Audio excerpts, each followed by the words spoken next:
اسلام کس طرح کی خلافت چاہتا ہے. امیر المومنین خلیفۃ المسلمین حضرت عمر فاروق. سنا حکومت کس کو کہتے؟ حضرت عمر گزر رہے، فجر کی نماز کے بعد 2 گلیاں رہ گئی ہیں، آج پورا نہیں ہو سکا آپ کا دورہ جو رات کو نقاب پہن کے 2 گلیاں رہ گئیں تو نقاب اوڑھ کے ہی فجر کے بعد نکل گئے. ایک چھپر ہے چھوٹا سا، ایک کٹیا ہے جھونپڑی، بوڑھی اماں بیٹھی ہے. عمر فاروق گزرنے لگے، بوڑھی کو پریشان دیکھا، اماں جی اجازت ہو تو اندر آ جاؤں. بوڑھی کہنے لگی چل دوڑ جا، اپنا کام کر، کیوں اجازت ہو؟ تیری مہربانی اماں آنے دو.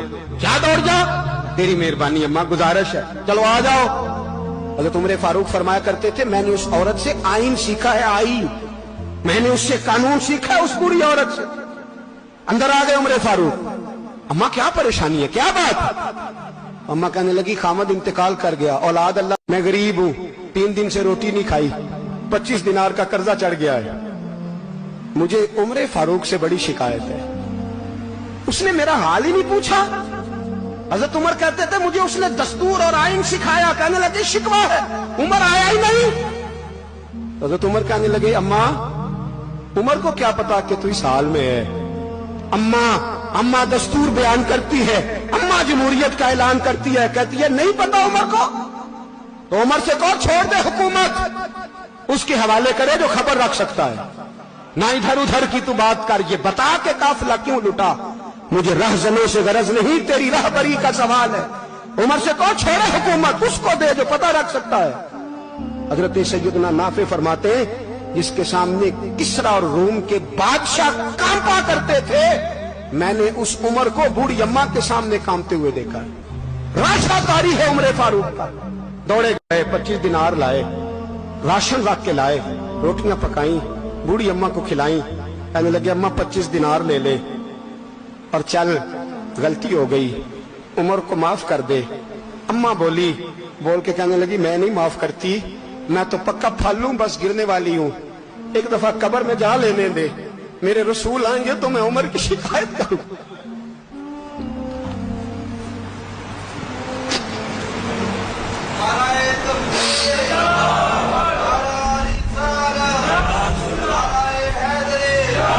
فرمایا میں شکایت کروں گی محبوب پاک سے اور عرض کروں گی حضور اس سے پوچھ.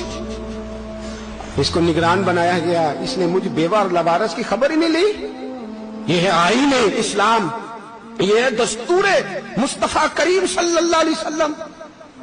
یہاں کتنے غریب بھوکے سوتے، کتنوں کے بچے روز اغوا ہوتے، کتنی مصیبتیں. گورنمنٹ کہتی ہے کچھ بھی نہیں، کچھ بھی نہیں، کچھ بھی نہیں، افواہ ہے، افواہ ہے. افواہ ہے تو اس کا علاج کیوں نہیں ہوتا؟ آپ میدان میں سرے عام آ کے اس کا اعلان کیوں نہیں کرتے؟ جاگیے اور سنیے میری بات. حضرت سیدنا فاروق اعظم نے 25 دینار دیے، پھر اس اماں کو کھانا دیا. کوئی برادری نہیں اس اماں کی، کوئی ووٹ بینک نہیں، کوئی یہ اماں کسی بڑی برادری کی نہیں جس کا 2 لاکھ ووٹ ہو. امیر المومنین ہو کے عمر فاروق اماں کے قدموں میں بیٹھ گئے. کہنے لگے اماں عمر کمزور ہے، حضور کا سامنا نہیں کر سکتا، تیری مہربانی نبی پاک کے سامنے شکایت نہ کرنا. اماں کہنے لگی چل میں تیری خاطر معاف کر دیتی ہوں، جا تو مجھے کسی اچھی ماں کا بیٹا لگتا ہے، جا تیری خاطر. کہنے لگے چل پھر مجھے لکھ کے دے. کہنے لگی میں تو ان پڑھ ہوں، تو لکھ دے میں دستخط کر دے. حضرت عمر نے لکھا.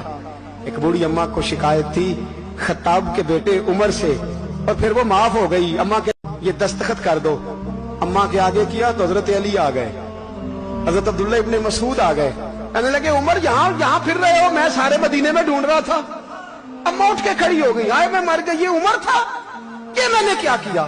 حضرت عمر کہنے لگے اماں نہ، اپنے وعدے پہ قائم رہ، تو نے جو کہا تھا اس پہ قائم رہ. ہمیں تو بتایا گیا تھا یہ والا نظام پاکستان میں آئے گا، یہ کہا تھا قائد اعظم نے، یہ رنگ ملے گا تمہیں. کہا ماں تو وعدے پہ قائم ہے، لکھ کے دے. لکھا، اماں نے سائن کیے. پھر حضرت علی سے کہنے لگے بطور گواہ آپ بھی سائن کر دو. پھر عبداللہ ابن مسعود سے کہنے لگے آپ بھی سائن کر دو. سائن ہو گئے تو جناب عمر نے رکا لپیٹا. حضرت علی کو کہنے لگے علی تو میرا دوست ہے، میری صبحوں اور شاموں سے واقف ہے. علی تو میرا رازدار ہے یار، مجھے یقین ہے کہ میں تجھ سے پہلے مر جاؤں گا. جب عمر کا انتقال ہو جائے تو یہ رکا میرے کفن میں رکھ دینا.